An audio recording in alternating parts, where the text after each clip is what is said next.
Hello everyone and welcome into another edition of Jeffersonville Wrestling here with our head coach of Jeffersonville Wrestling, Danny Struck. I'm Clay Abels. Coach, how are we doing today? Doing fantastic. Thank you for having me in. I think we've been in a couple times this year and it's always fun. I'm excited as well because if you look in the background on our screens here, we've added another sectional championship, another one to the list here, 2023. Congratulations. Thank you. But I'd just like to say what kind of technology WJHI keeps bringing. Isn't that super cool that we can do that? I was going to say, yeah, add it up there and throw it into the list. We're going to talk a lot about wrestling today, but before we jump into Jeff Wrestling and the great season that the girls and the guys are still having, I want to start first with you. I think a lot of people forget you're the wrestling coach, but you're also involved with the strength program here at Jeff High. You're doing that daily, still teaching. I know you're also assistant football coach as well. You carry a lot of different hats. But tell me, I think you've made a big difference not only the last couple of years, but especially this year with our new athletic director, Larry Owens.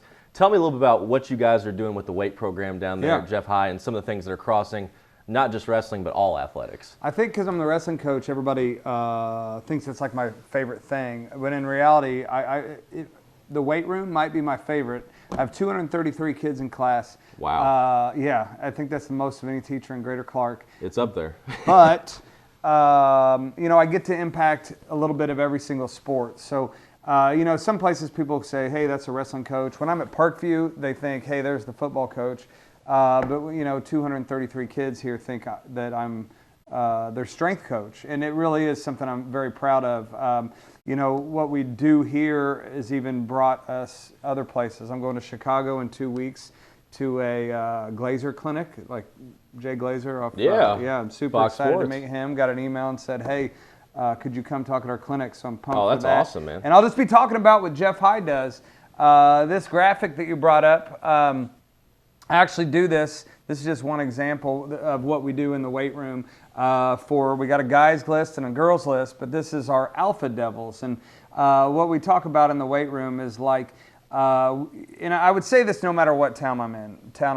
We don't want to be average. And I say we don't want to be typical Jeffersonville. If I was in Jennings County where I'm from, we don't want to be typical. We want to be a little better. We want to be the best of the best where we're from and then start moving on to, like state, national, or international start type titles.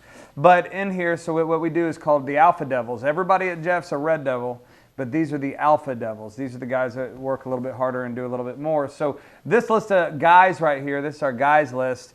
If you go to our social media at Jeff HS_SP, Jeff Sports Performance, you can see the girls list. But we got kids from all sports up here, and what they had to do is bench press 125% of their body weight, front squat 150% of their body weight, power clean 150% of their body weight, and deadlift 200%. So this is not easy to get. I actually thought only 20 kids in the whole school would get it, but on this list, 1, 2, 3, 4, 5, I don't know. We're not going to count it, 12. And then I had about 12 girls get it, which was pretty amazing to me. And you could see we got all sports up there. Brett Denby, who'd signed with Georgia, you've done a show on him right up there. Absolutely. With baseball all the way to the bottom there with baseball. Those are out of order. But, on that list, you got boys volleyball, football, wrestling, baseball, and track just on that list. But these are some guys that I'm just a little extra super proud of. They got a shirt that nobody else gets. And then the girls would get the same thing. So I think out of class now we've sent roughly 190 kids on to compete in college in the past 10 years. And I'm just super proud of that and super proud of all our Red Devils. I looked at a basketball game the other day, and there was, I actually screenshotted it off WJHI and showed the kids in class.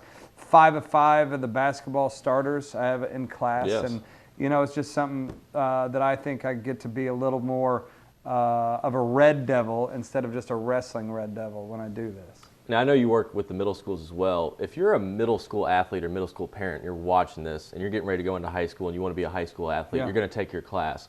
What are some of the things that you could start on at the middle school level, or even if you're a high school athlete and you're not taking your class right now, what are some of the things you want to do to get to that level to where these kids are at, where you're in the proper shape? What are some advice or thing you would give them? Well, first thing parents always like to ask me is, what's too young to start lifting weights? Well, I'm from a farm town, and in first or second grade, we started throwing bales of hay. Right. So, I'm always like, well, you can start lifting weights at any age. Lifting weights does not hurt people. Lifting weights wrong hurts people. They used to have the lifting weights could stunt your growth. Well, man, there's some pretty huge dudes in the NFL, you know, Yeah. 6'5" linemen. I don't think it stunted their growth. Lifting weights doesn't hurt growth. Lifting weights wrong hurts everything. So the number one thing would be to make sure that your trainer, your coach, whoever is like has a nationally accredited certification. You know, a lot of people just like to be strength coaches. And what's your training for a strength coach? Well, I like lifting weights. I mean, I've probably, I don't know, got 8 certifications and I don't know, 1,000+ hours in seminars. And I like to bring all that back to Jeffersonville. So I'd say make sure whoever they're with is doing it right. And if you can't find somebody to do it right with, like, you know, air squats, getting your hip crease at or below your knee, push-ups, making sure your tummy is tight when you do it. If you could just do those 2 things with a middle schooler and start increasing those numbers, that would be huge. You know, mom or dad could do it with them. But as they come up to Jeffersonville High School and they take my class, the first 9 weeks is basics. And if you're an advanced person, you get better at the basics again. If you're a new person, you learn the basics. So we go through a 9-week transition into learning to squat, bench, and power clean, as well as deadlift. And then we start adding weight for the next, 27 weeks of school. And then we restart that every year. If you're advanced, you just restart a little heavier in the beginning than the beginners.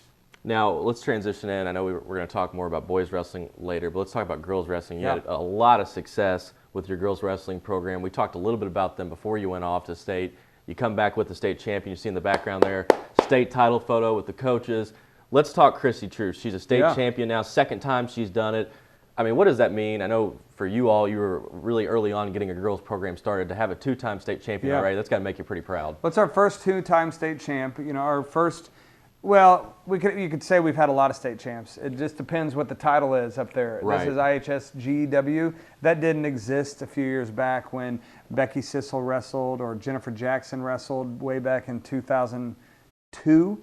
But then as years have progressed, this has become the group that is presenting to the IHSAA like, hey, girls wrestling can be a thing. So this is the group that the IHSAA is recognizing. And so we've had Camille Kane be state champ. We've had a number of girls be state placers. But Chrissy is our first 2-time state champ. And she probably would be a 4-time state champ, but during COVID, her sophomore and junior year, her family elected a different path. What's this do for Chrissy? I've already got emails for her to be on an all-star team to travel to Virginia Beach. I've already got emails for her to be in an all-star meet, the best Indiana girl wrestler versus the best Illinois wrestler. I think it's going to open up, what sports can do is open up people to the world, right? So she's going to maybe be able to travel some of the United States through wrestling. And then as time goes by over the next few weeks and all the state finals start finishing, Indiana's girls state finals might have been the first girls state finals in the country, meaning like Kentucky's is this weekend and so on and so forth. So as those end, she'll start getting a lot of college phone calls. I know Campbellsville College has already written her. Campbellsville College is, I think, the reigning collegiate national champs. So that's pretty cool to get that. Where Kayla Miracle, the Olympian, wrestled. Her dad's the coach. So, you know, right off the bat, she got an email from the best being a 2-time state champ. So it's pretty cool for her. And then all those girls up there were an amazing support group. Cyan Rogers is a 2-time All-Stater. She'll be back this coming year, her senior year. Janelle Jones had a phenomenal year. I think she only had 2 losses coming into the state finals. Kalia over here was probably our top placer last year, but tore her ACL as she played football this year and had to sit out. But just through here, you know, Joe Imes on the left is probably the wrestling program's best motivator, boys or girls. Okay. And she'll be back. And then like Aubrey Cummings there, she's a freshman, made it to state as a freshman in boys or girls. That's a phenomenal job. And then Gigi and Lynn there were both placers at the regional, but they got next year to go. So the girls team just did fantastic. And graduating out of there, in that picture, there's only 1 graduate. So we got a good team coming back. When we talk about that group of girls right there, one thing that really impressed me is one of the matches or games, I should say, before you all went off to state, I think it may have been the New Albany game, if I remember correctly. We honored the wrestling state qualifiers from the girls team at halftime. Not only a great group that went off to state, but GPA through the roof. Oh, yeah. Tell me about that, because I mean, I believe all of them had above a 3.5 average. I think their average, that's a fantastic thing to bring up, is a 3.67 as a group. And I think probably nationally right now, girls sports have a higher GPA on the average than guys, which I just think is, we need to do better, guys. But I think, it's just neat how the world changes, Girls in most states couldn't even play a sport until the 70s, and now we have a higher GPA in sports than the guys. So there's a lot of trends, positive trends that constantly happen, and these girls are going to make our guys better, because now I got to say, hey guys, I think your GPA team average is 3.53. This group has a 3.67, and I want you to try to chase them. And if the boys get better, then I'll tell the girls to chase the boys. So it's success breeds success. Now, speaking of your guys, let's transition to the wrestling team for the boys. You win another sectional championship, add another to the list. We were talking before the show. It's your 21st year as head coach. How many sectional titles is this for you now? Because I know you've ran through many in a row. I'm trying to get the exact number down off the top of my head, but Jeff's obviously had a lot of success in sectional. You did well in regional, but let's start with sectionals. What was impressed you about that group? This group, what impresses me about it is how they have to reload. I know, like, you could get T-shirts in any sport that says, we don't rebuild, we reload. Or, like, Coach oh boy, here we go, here we go with the quotes. But, we graduate probably between 8 and 18 seniors a year. Our numbers are a little thin in our freshman group, and I think that's due to, 3 years ago we didn't have elementary wrestling, and then they get to high school, COVID, right? Nobody canceled it on us. But so that group, you have a lot of first timers in there, like Blake Miller, second to bottom left over there, had never been varsity before. He wasn't even varsity the first 3 weeks of the season, and he's sectional champ, starting off as a 4th seed. Elijah Muchler on there, bottom left.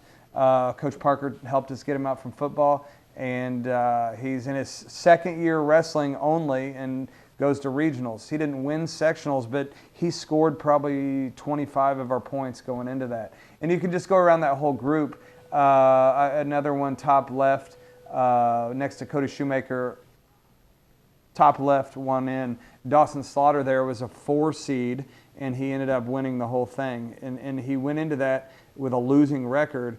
And I just think that's amazing. One, it tells you how hard our schedule is to come into sectionals and win it. But two, what kind of attitude he has. He's not a huge football player on the football field, and he had to come from behind here. So just fantastic group. That group right there has a 3.53 GPA. I forget what our overall team one is. If the girls are 3.67 and boys are 3.53, pretty competitive. It's in between there. So this year we should actually have, I keep saying 12 academic All-States because I keep thinking one person's a senior. That's not. We should have 11 academic All-States. Over the past 10 years, twice we've tied for the most number of academic All-Staters. Twice we've had the highest GPA of an individual in the state. Last year, I think our GPA as far as varsity sectional competitors was in the top 8 in the state. And the reason I like to bring that up, and I hope I don't sound terrible here, is people like to pick high schools. You're an 8th grade parent looking at this, and you're like, hey, where am I going to go at high school? What kind of people are my kids going to be hanging out with? And what I will tell my parents tonight at our city championship meet between Parkview and River Valley is this is who you hang out with. Like, if you come to Jeff High, this is my Jeff High. This is who I hang out with every single day. Whether you see something on social media and whatnot, I want to tell the truth. Like, I got hardcore evidence. This group of guys, 3.53 GPA, 3.67 GPA. Like, this is what you get when you come to Jeffersonville High School, and that's who we want coming in. And it's just an awesome group to be a part of. I'm going to go back to that in a second because that's a great point. But I want to specifically, point out one individual. You had regionals last weekend. You finished top 3. You sent a great group of semi-state qualifiers that they're going to go to work this weekend. But let's talk for a second about Bradley Owen, regional champion. I mean, For you, I know you've had some great wrestlers over the year. For Bradley to come through and win a regional, especially the way he did in overtime, what did that mean for you? Bradley had to beat kids that beat him before. And I hate to take it off the subject, but if you look at the list up there, like top middle, Caden Moran's wrestling at semi-state, he had to beat a kid to get to semi-state that had beat him before. Hayden Bartle had to beat a kid that beat him before. It came down to the last second. I think if IHSA had instant replay, maybe he even won, but that's not a thing, gladly, in high school right now. But, guys up there have to deal with adversity. Coach Parker said it in a tweet the other day. The thing he loves about wrestling is there's absolutely nowhere to hide. So in the finals, they put Bradley Owen on the mat with a kid that had beat him before that's ranked in the top 10 in the state. Beat him pretty handedly last time, 8-4 or 7-4. And Bradley had to come from behind to win his first ever regional title. So he'll be going into semi-state wrestling. In his first round, he has to wrestle a kid that has beat him. In his second round, he has to wrestle a kid that has beat him, both in overtime. And I think that, there's nowhere to hide. It was super close last time. Whether you win or lose by one doesn't define you as a person, but it can show a lot who might be the best person on that day. And I think Bradley's, having that win is a great, icing on the cake to give him some confidence. In there, he's a two-time semi-state qualifier. To the left there, Colin Kane's going into this as a three-time state qualifier. Hayden Bartle's going into this as a three-time semi-state qualifier and three-time sectional champ. Ben Land's in his first semi-state ever. He's a sophomore with a record of 38-8. So we're real excited about Ben. Caden, it's his first semi-state as a senior, so very cool to have him there. And then Dawson Slaughter will be in his second semi-state. And, we just want them to have fun with it, because like I said, whether they win by one or lose by one doesn't define them as a human being. It's just whether you have that much fun qualifying for state or you're sad because it's your last match of the year. So I think for me, semi-state, they love it. I hate it because I know that somebody might lose. And I got to console every single person. And then I'm kind of sitting there going, man, who's consoling me? It was my last match ever with a certain senior, and I love him, and I need a hug too. So it's a tough and awesome day. Here with head coach Danny Struck, Jeffersonville Wrestling, talking a little bit about the girls' season, the guys' season, then also semi-state coming up. I want to ask you to kind of go back to what we talked about a second ago. I think you're really good at this, and you put a big emphasis on this. You talk about having the right attitude at Jeffersonville and showing off the real Jeffersonville. Yeah. When I see you a lot different than other coaches, because most coaches it's wins and losses. For you, it looks like it's a lot more than that. Tell me, what's the goal for you when you're with Jeff Wrestling, when you look at a kid, guy or girl, say, hey, this is what I want for you. Tell me, what are the goals when you bring a kid into Jeff Wrestling? I used to, 20 years ago, I was at a conference that made us write our philosophy, and I wrote down, I want to have state, national, and international champions while making kids be the best version of themselves they can be. And then I added after a while, trying to reach their true genetic potential. And I can rattle that off because I've said it for 26 years of coaching. But honestly, this year I started dropping off the first half because I was like, they're gonna be sectional, semi-state, state, national, or international champs as long as they're reaching their, the best version of themselves. And I added the part about genetic potential. I stole that off Ohio State in their weight room because, I don't know, you're 110 pounds and you're 5'4", and I would never want to crush someone's dream, but saying I'm going to be in the NBA. Highly unlikely. Yeah, highly unlikely. But saying that I'm going to go to semi-state in wrestling or even be the best wrestler in the world, even in the 1972 Olympics, I think they had a weight class under 100 pounds for a full-grown adult. Wow. That guy's never going to the NFL, but he can be in the best in the world at something. So I think I'm dropping the beginning, and I just want to help. This is my weight room philosophy too, because philosophy can transcend sport. I tell them in the weight room, strength transcends sport. You're strong on the wrestling mat, you're strong on the football field, you're strong on the tennis court. Strength is strength. But being the best version of you can be reach your full genetic potential.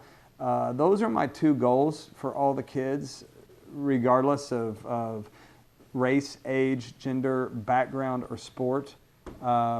And so that's why I'm so happy, like with Caden Moran on there. People would think like, you must be so proud of Bradley when a media person calls, not you. You know me better than that.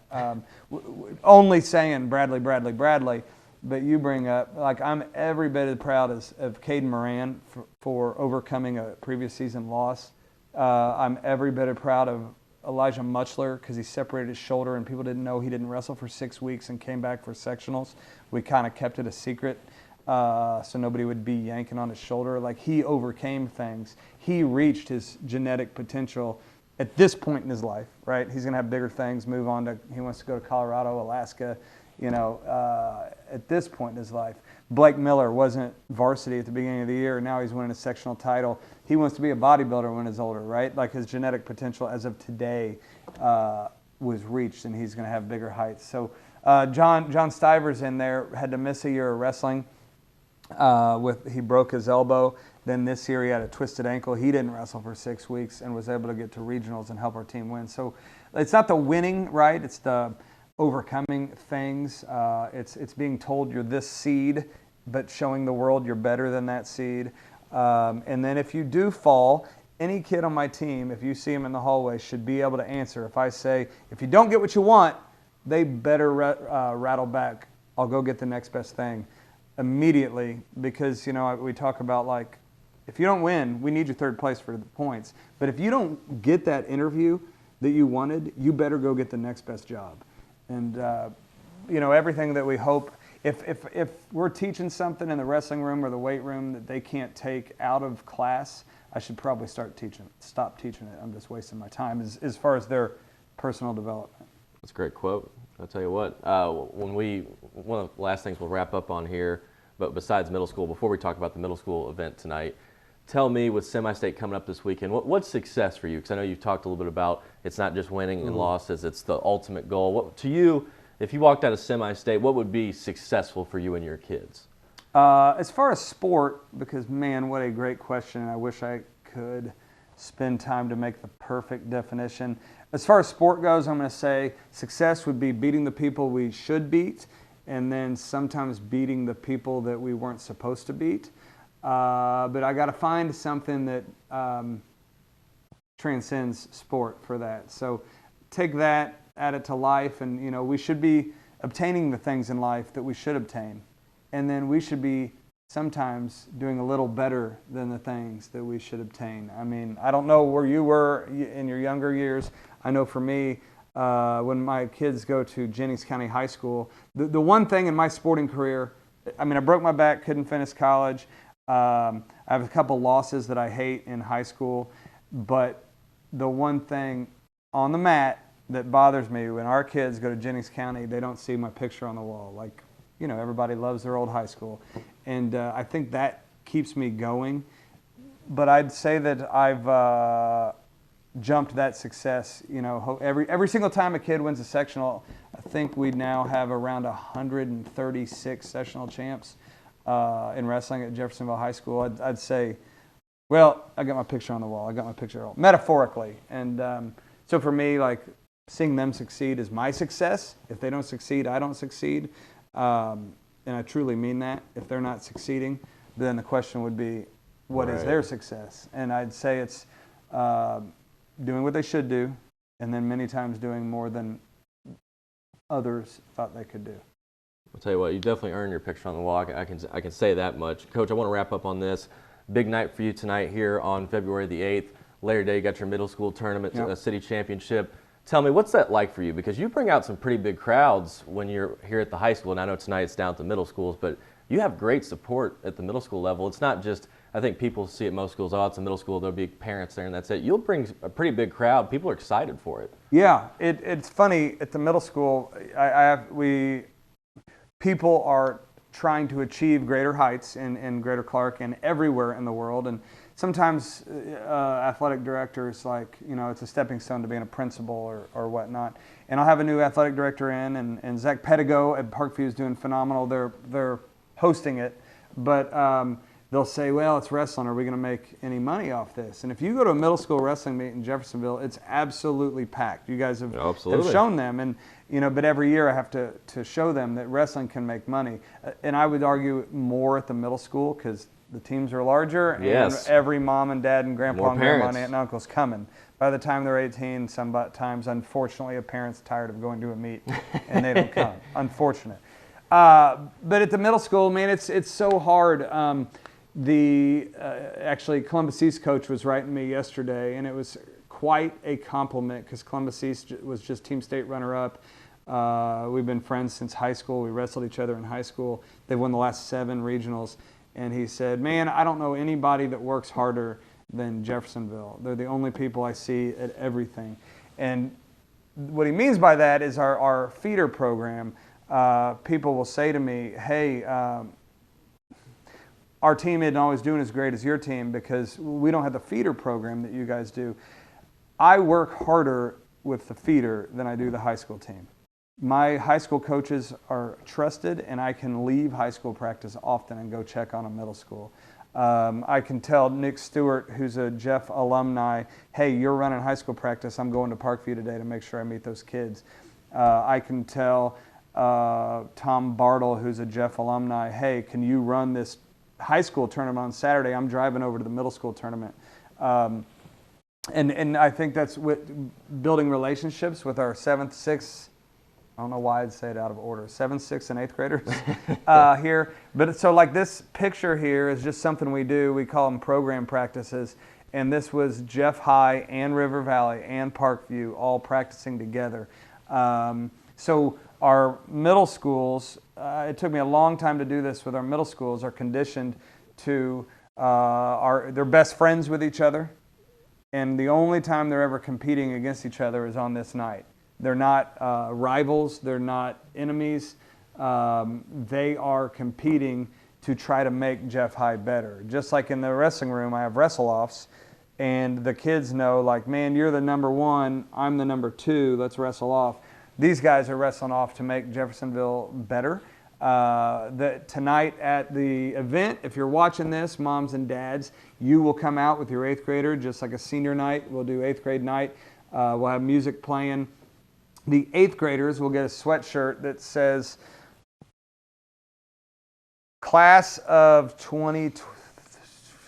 Yeah, you got to add some years on there. So, 2027, Class of 2027, because in my mind, they're not graduating 8th grade at the end of the school year. They're graduating 8th grade right now in this match, and they're becoming a high school wrestler. So we give them their first Jeff High warm-up right there at that moment.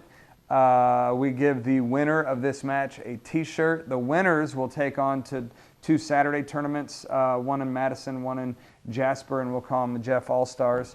Try to pump them up for winning this match. But the ultimate goal is to have a great show tonight, have every kid enjoy it. The 8th graders be dying to come wrestle and study at Jeffersonville High School, hopefully do multiple sports here at Jeffersonville High School, and we just want to give them their first sweatshirt.